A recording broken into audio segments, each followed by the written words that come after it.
Hey yogis, welcome to Yoga for Dentists. I'm Dr. Josie DeVideo, longtime dentist and certified yoga teacher. Today I am answering a question posed to me by a doctor in the Yoga for Dentists private Facebook group. You're welcome to join us there if you're not already there. Otherwise, grab your bolster and a couple of blankets and join me on the mat. So, the question that was asked of me was in regards to sitting in a comfortable cross-legged position. And when this doctor sits or attempts to sit this way, she has one knee that sticks up higher than the other. And this is not uncommon. I see this a lot in my yoga students, especially my dental clients.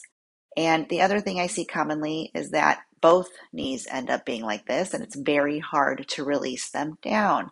And when we do this, we have the tendency to grip all of the other muscles to keep our legs up.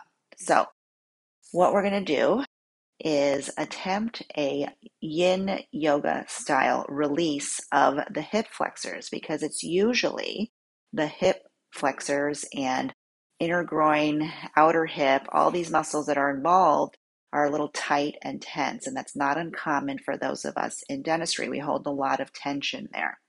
So when we do a yin style release, that means we're going to be asking gravity and time to help us release not just the muscles, but the deeper connective tissues that surround the muscle, like fascia and our ligaments and tendons and everything else happening in the joint. So grab your bolster. If you do not have a yoga bolster, you can certainly use a firmer couch cushion, and then your decorative couch pillows will serve as a substitute for my blankets. And then when you are ready, come onto your bolster or couch cushion. And as you sit on it, sit towards the front edge of it, right? And so that way you can see when I sit down, as I attempt to open my legs and I'm sitting on the front edge, my hips will try to come tilt a little forward. And that's good. That's okay, because we're asking our body to open up this joint right here. Once we sit here, we can see how this feels. We may still have the tendency to grip here. So how we counteract that is by taking our blankets or our decorative couch pillows and placing it underneath our thighs and knees.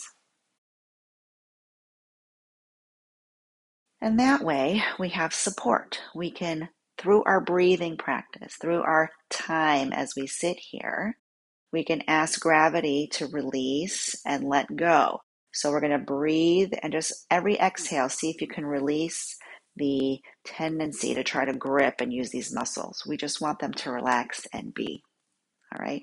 Now, if you attempt this pose and you're still having a hard time getting the knees roughly even, or you're still, both legs up like this, you can certainly sit on a second bolster or add another couch cushion, right? And just elevate your sit bones, elevate your hips above your knees to open up that angle in here so that we don't have to grip these muscles and we can slowly let it release.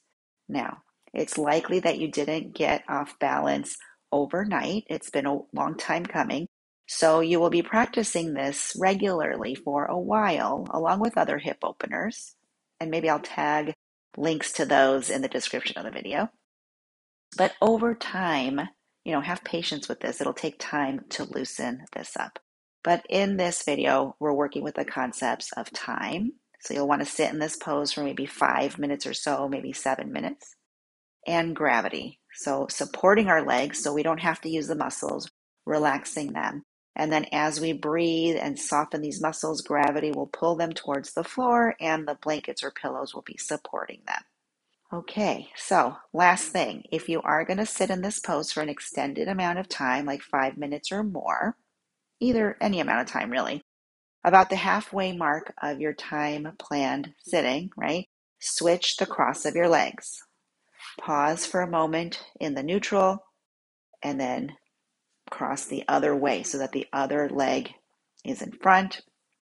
And that way you open up the angle a little bit differently on both sides with each different foot being in front. Okay, so if this video has given you some good tips to work with, give it a thumbs up so that I know to create more content like this for you. I would love it if you would subscribe to the channel and help this channel reach the dental community. And of course, you're welcome to join us on social media on Instagram or Facebook at Yoga for Dentists. I'll see you there.